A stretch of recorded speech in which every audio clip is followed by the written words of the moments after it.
Hello everyone, welcome back to the channel. I am Mad Capper, and this is another video on Raid Shadow Legends. Before we get into the meat of the video, a couple things. First of all, I apologize for not having videos out this past week. I do have stuff recorded. I was editing on Wednesday. After 3 hours, it crashed. My backups were corrupted, and I lost all my work. And I just didn't have the time or the effort or the will to do that all over again. I will get to it this weekend. We'll have plenty of videos coming out in the coming weeks. Secondly, I do have 7, count them, 7 champions, including one that has suddenly made its way into the Dungeon 25s. So we have 7 champions ready to go for the I built them so you don't have to, and I have 2 fight nights that I'm preparing. It's a lot of stuff. I just have to find the time to record, so that we have a lot of stuff coming down the pipeline. Finally, I pulled shards, made a video, and just as my luck this week, it's been a rough week for me. The audio was sparkling and corrupting and cutting in and out, so it is a useless video, unfortunately for you guys. Fortunately for me, because it was mainly just a big fat meme on my behalf. So we got that fixed. Always check your equipment before you record. That's just me. I'm just an idiot. So anyway, I will give you the TLDR for it. We pulled 130 ancient shards. We pulled 11 voids out of anger. Actually, we pulled 5 sacreds out of angry, and then rage pulled 11 shards. What we didn't get was Duchess, although I wasn't really looking for Duchess. She's more of a meme on the channel. I almost felt like pulling a Duchess would be counterintuitive to the fun we have on mocking me for not having a Duchess. What I really want is a Trunda. She's probably the #1 champion I want. I want that new Void legendary from the Shadowkin, and of course we want Siphi, we want Warlord. Those are kind of the champions that I really want. And I want a Tomb Lord too, because he's really good in the dungeons, which I don't have, so I have to find other means. Anyway, we'll show you what we did pull, and the rates. By the way, I pulled 4 legendaries, so I cannot complain about the pull rates. One of those is a Void, so I really can't complain about my pull rates. I crushed it as far as going gold, but I didn't crush it as far as what before. Oh, did you see it? If you didn't see it, I apologize in advance. It's not my fault, Saffron. I didn't pull this. I didn't want it. They gave it to me. It's Plarium's fault. Please place your anger with them. I pulled my 3rd Sir Nick out of 11 Void shards. I have 3 now. I don't need 3. I can't complain about pulling a Sir Nick, but I do have 2 fully built. 1 for Clan Boss with the 4-turn A2. 1 with the fully booked 3-turn A2. That's on me. But the 3rd shard out of the Ancients, so the other 3 came from Ancients, got nothing out of Sacreds. The 3 that came out of Ancients, the 3rd one was a 3rd Garog. Is it Lord Garog? I don't know. Jerk Garog, not very good. Don't very much like him. Use him in Faction Wars. He does hit reasonably hard, but his kit is uninspired, and he doesn't really do anything that could suddenly make him useful with the new dungeons or Doom Tower. That said, if you do have him and you don't have other damage dealers, he can do damage dealing, and he's a single target ability, so pretty good against bosses, just kind of B tier. The 2nd champion, if that weren't enough, then the 2nd champion was my 5th, count them, 5th Sathalia. So, 1 Sathalia, really good. She got buffed twice. They finally got it right. She's amazing. I like her. I think she's an S tier arena champion. In Platinum, she's kind of wiggled her way out because there are a lot of other champions that can do what she does. But I will say the ability to cleanse and strip, even though it's a single target cleanse, plus the fact that she's got turn meter, does make her very viable and very good in a lot of comps out there. Especially if you're trying to go with a 1 turn meter booster and a cleanser. Well, guess what? Or a stripper, sorry. You now have strip plus turn meter boost on the same ability. So very good. Don't need 5. You could argue 2. 1 PvE, 1 PvP. You could argue 3. For those of you tryhards that still try very hard at the 3v3 arena. 5, don't need them.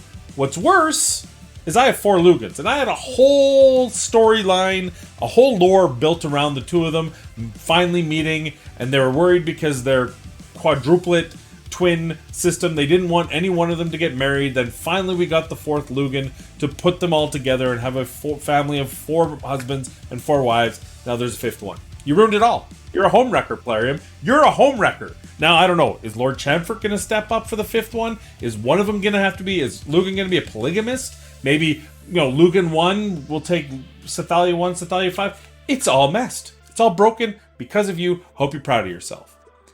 But that wasn't all. In case you wanted more, we had one more pull, and that was my second Queen Eva. The only thing worse than getting one Queen Eva is two. Don't need her, don't want her, don't need her for... Yeah, okay, I get it, she can farm. I have 70 champions that can farm. I have champions that can farm Nightmare. I do not need Queen Eva, I said. I do not need her with my eggs and ham, said Sam. I am. Please get her off of my account. If only there was some way we could use these duplicate legendaries that we don't want to build out in some sort of advanced technique to allow us to improve our account, either getting additional chances for legendary drops or perhaps improving the stats of our main ones, but not so much so that it overpowers the whales versus the free-to-play and low-spend players. If only something like that were in the game. I wonder if anyone's told Plarium that that is a pretty good idea to have in this game. Anyway, I digress. With all that said, let's get into the actual dungeons, and the actual reason why you're watching this video, hopefully, is my Dungeon 25 runs. Here they are, 4 dungeons, 4 teams, and I'm going to tell you a couple things as a precursor. Number one, this is not free-to-play friendly. I use all sorts of legendaries and good gear. B, I haven't min-maxed them, so I'm sure the times can be improved upon a little bit. C, don't care. I watched Stu's video, so kind of stole Stu's idea for Fire Knight Castle. Spider's Den, I was doing a couple of different comps around HP burn. I mean, I think it's fairly obvious.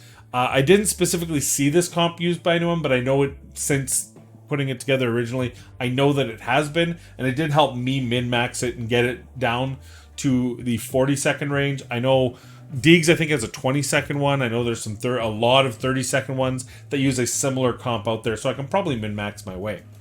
So let's start with this dragon here. By the way, I will show all masteries and all gear in an infographic that I'll put in the description and pin in a comment for you guys to see if you have any questions about gear. Also, I Twitch stream Friday, 6 p.m. Mountain Standard Time, Saturday around noon Mountain Standard Time, and around 10 a.m. on Sunday. So if you want to catch me on any one of those 3 days, I'd be more than happy to show you the gear and the specifics of any champion you see in this video. First one, speed, not very good. It's in the 220 range. The reason for this team. So the obvious one is the Seer. We're using the Seer comp, and we've got plenty of champions that can actually serve as strong buff eating. We use Sir Nick for survivability and the heals and the shield. Very strong champion for these 25 dungeons, by the way.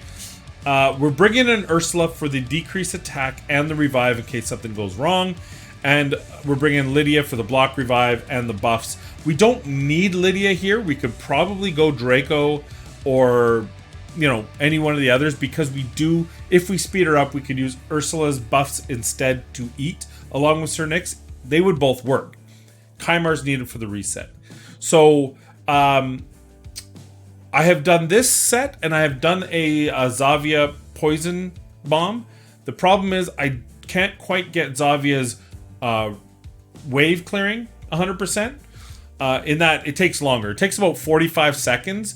The flip side is way quicker on the boss, because she blocks revive on both ads, usually first round. I think 4 out of 5 attempts she got them on the first go. The fifth time she got one of them, and then had to cycle through onto the second one. So it's I feel like there's still that poison bomb is still a viable option. I just have to find a more consistent way to get the poisons out there. Maybe I don't have it on this account. I do know that Dracos are random, so not a very good helpful for me. I do have one Taurus, and I did try him, but it made the boss slower. So you know, I'll play around with that and see if I can get that under 2 minutes, and we'll use that. Otherwise, this one's, I mean, you can see it's working perfectly fine. Lydia's blocking the revives fairly nicely. Could use a little more resist if you guys are trying to min-max the team. Also, the gear on this is not...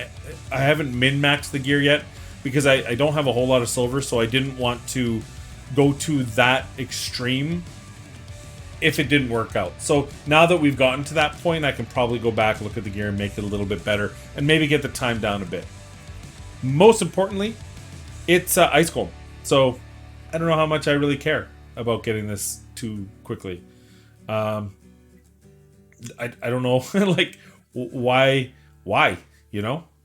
I love that. I love it's because this takes longer. It's Lydia is more powerful than ever before on these runs.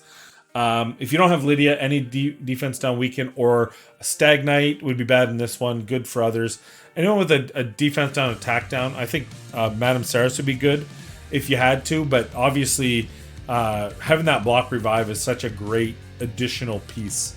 So there you go, 253. Our best is 216. Was actually with Zavia bombs, but that one I feel isn't as consistent. So we'll maybe put out a future video using Zavia on this team.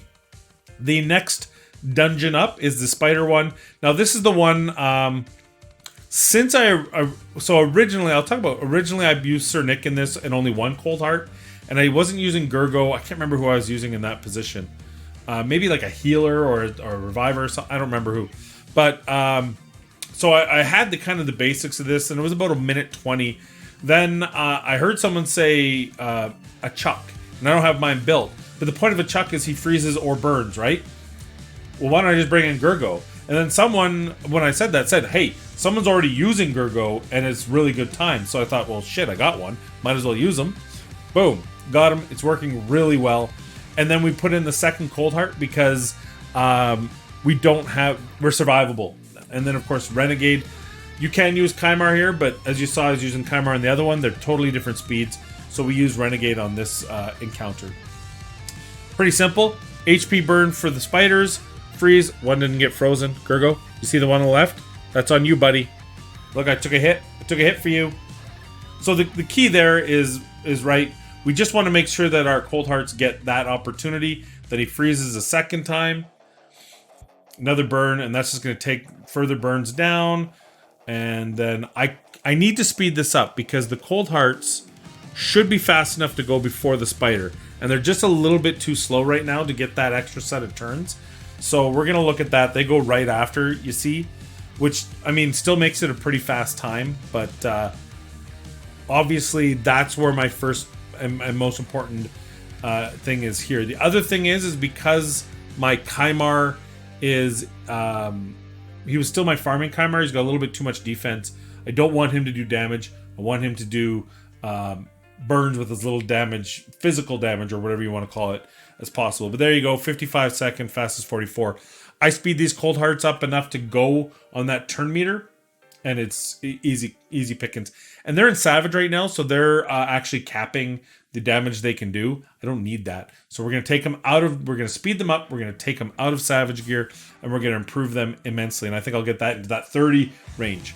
As far as what else you can do, Tyrant, you can use Mordecai. You can use Tyrant with a Chuck instead of Gurgo. You can use Shermani instead of Gurgo. The two Cold Hearts seems to be the best for speed runs, but if you don't have two, you can use an Armiger for turn meter reduction, and he has an enemy max HP as well that he can use. I think Armiger if you're doing a sustained run. So if you don't have this setup, you can also use the same setup you've been using forever for HP burns. That's bringing in a miscreated monster or a Sir Nick and putting up that shield for them to survive. Absolutely works just fine. It'll be about a minute and a half. Still a decent run for level 25. Okay. Next up. By the way, so he was the most used champion on my account. So can we have a moment of silence for Royal Guard? I have two of them. And also for Massive Attack, who finally pulled a Royal Guard. I've heard some people are using him, and I think he's kind of he's a B tier lineup where he can be used. Obviously not in Dragon. I've heard Fire Knight, but he's not a strong an option. He's definitely a B tier option for those who don't have Seer comp or don't have enough burn or whatever the case may be. So here's the team for Dragon. You see it's very similar to the Ice Golem, but rather than the extra survivability, we brought in extra damage for our Septimus. And our Septimus is built completely different, but he's still crit capping. So I could probably even make him less damage. I used to also use him in my Fire Potion dungeon. So you saw 434 and change, right? That's her crit capping on her, what's it called? Karma Burn. So when I want to see what the damage is of Septimus on that, how close that is to it. I'm pretty sure he's hitting the exact same number once he does his ability. I forgot to pay attention at the very beginning. I'll have to watch this back and see if he does on the other one. Is he 434, 410. So I can actually reduce both of their damage less for the boss. The thing is, Seer, we don't want to reduce her damage because we need her for wave clearing in 3 of the 4 dungeons. So we certainly don't want to mess with that. But I bet you people out there have made this quicker. If you have 5 Septimuses, I don't know, 4 Septimi, 3 Septimi, a Kymar, and a, I don't know, and a Lydia. I don't know, what can we do? I think Jay Giggs has like 20 Septimus, doesn't he? We seem to got in a weird rotation there. We don't normally get stunned. Not a big deal, but it does make the round a little bit slower. It's an interesting... Either way, boom. 131 our best, 146. I'll take it. I don't farm it enough to worry about it, so we're good there. And finally, the Fire Knight. This is the area I do want to get faster, so this team has plenty of room to grow. But we're, again, Seer. But this time we're bringing in Lightsworn and Allure for the Fire Knight shield. The reason why Lightsworn is so good in this is, first of all, he has buffs. So that gives eatability. And when you have that much, and there we got, see, that happens every once in a while. That's the baby. She actually missed 2 defense downs. 2 defense downs. All right. Let's try this again, where we don't miss that. It'll still work. It just takes longer. There we go. I believe we have them. There we go. So at first I thought, why is Seer every once in a while failing? But it's because Allure's putting a baby defense, and I don't notice it. It looks like the big boy defense. It's less important on here because there's an extra buff. And because of the extra buff, typically this doesn't fail even if you don't get all buffs up. So, debuffs up, sorry. So just so you're aware. And then the other key here is that your Fire Knight, or sorry, my Lightsworn has to be faster than Allure. And we'll show you why on the second cycle here, because he uses his 3-hit, and then she'll use her 3-hit, which actually reduces turn meter. If she goes before Lightsworn, then she puts those into the shield, and he's only doing a 10% defense down. I've also put Allure in Relentless, which does slow the thing down a bit, but just gives me that extra knowledge that, you know, some extra, like here, he puts a decreased attack. See, even here, it failed. Now, it can fail once, not a problem. We already got that attack down and that decreased speed. Normally, we don't close the shield, but that's why we put her in Relentless, to reduce the number of times this happens. It's still, that's the second time. Yeah, the second time I've seen it on this team. I've run about 50 runs on this, so I've had 1 fail. Oh no, with this, sorry, I've had 0 fails with this team, but I have had the closing of the shield 2 or 3 times out of 50, but they survived because that he always seems to get the attack down. So, also with Relentless, it reduces the amount of times that happens, and this is why I use Lightsworn over Blindseer, because that 10% turn meter reduction, unless it gets resisted, is a 100% chance. Whereas Blindseer, though she has Revive, which is nice, and the shields, which is nice, and enough buffs for Seer to eat, she doesn't have the turn meter at 100%. So sometimes she doesn't reduce turn meter, and on those first couple rounds, Lightsworn's what keeps it down there enough that then Allure can do her thing. So just as a little FYI, again, slow runs. These are 230 to 250. Probably it closed once, so probably this one will be closer to 5 minutes or 3 minutes. But you know what? It hasn't failed yet, so I'm okay with that. Where I think I can improve on this team is just by making Allure hit harder and Lightsworn hit harder. I put him in good gear. Well, I put him in pretty good gear, but I could do more. I could probably get his attack or his defense well over 5k with way more crit damage than he currently has, so that would help. And same with Allure. I have a ton of good Relentless gear, so I don't see any reason why I can't make her better for doing more damage, just to make this quicker. But that's 3 minutes with the one close. 229 is the best. Definitely where I want to improve. So there's my team. That's the crux of it. That's all I got for you. Again, if you want to see the builds and masteries, they are down below. There are a couple things I do want to note on the masteries. Is one, on your enemy max HP, you're probably crit capping. So I definitely suggest on the Seer to go to crit damage rather than Helm Smasher, the Flawless Execution. And for, in my case, the Septimus and the Cold Hearts, Giant Slayer / War Master proc. War Master for the Septimus and Giant Slayer for the Cold Hearts. You're going to get more value out of that damage than you are going to get out of the Helm Smasher. I don't recommend Savage Gear in them anymore. Seer, yes. Everyone else, no. Because you're already doing more damage than counts. So unless you're using them in other areas like Doom Tower where you need that extra damage, if you're just using them for the 4 dungeons, one or multiple of the 4 dungeons, that is what I recommend. Also, Allure can use her in Relentless, don't have to use her in Relentless. It just gives it an extra layer of protection against the 3% resist that exists in this RNG game of ours. That's all I have for you. I hope it was. I hope you had fun watching it. I hope it gave you some ideas.